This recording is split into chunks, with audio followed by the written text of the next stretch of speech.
नमस्कार दोस्तों, आज हम आपको वरुथनी एकादशी की कथा सुनाएंगे। हिंदू धर्म ग्रंथ के अनुसार वरुथनी एकादशी के दिन श्री हरि विष्णु जी की पूजा की जाती है।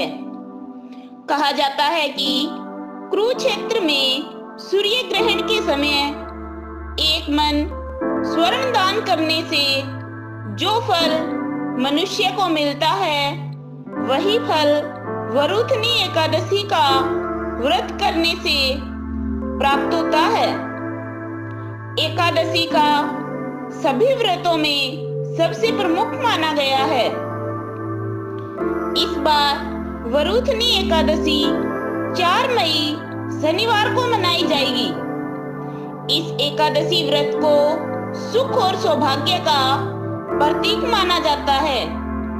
इस दिन भगवान विष्णु की पूजा की जाती है। एकादशी व्रत का सीधा प्रभाव मन और शरीर दोनों पर पड़ता है। इसके अलावा एकादशी के व्रत से अशुभ संस्कारों को भी नष्ट किया जा सकता है। इसकी कथा सुनिए।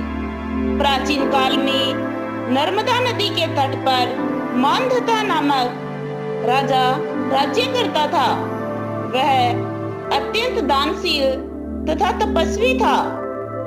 एक दिन जब वह जंगल में तपस्या कर रहा था, तभी न जाने कहां से एक जंगली भालू आया और राजा का पैर चबाने लगा।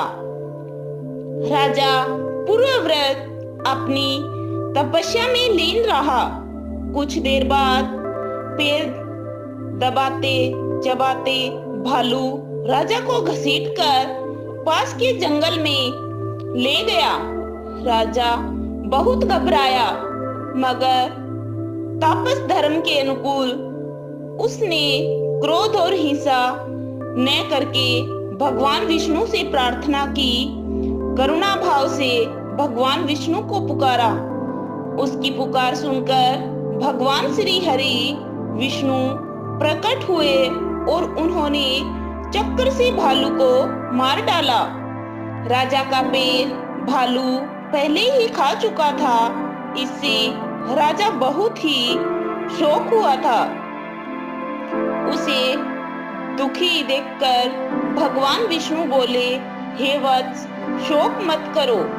तुम मथुरा जाओ और वरुथनी एकादशी का व्रत रखकर मेरी वराह अवतार मूर्ति की पूजा करो।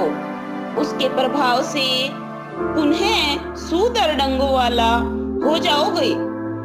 इस भालू ने तुम्हें जो काटा है, यह तुम्हारे पूर्व जन्म का अपराध था। भगवान की आज्ञा मानकर राजा मानधता ने मथुरा जाकर श्रद्धा पूर्वक वरुथनी एकादशी का व्रत किया। इसके प्रभाव से राजा शीघ्र ही पुनः सुंदर और संपूर्ण अंगों वाला हो गया। इसी एकादशी के प्रभाव से राजा मानधता स्वर्ग गया था। जो भी व्यक्ति भय से पीड़ित है, उसे वरुथनी एकादशी का व्रत रखकर भगवान विष्णु का स्मरण करना चाहिए। इस व्रत को करने से समस्त पापों का नाश होकर मोक्ष मिलता है। बोलिए श्री विष्णु भगवान की जय।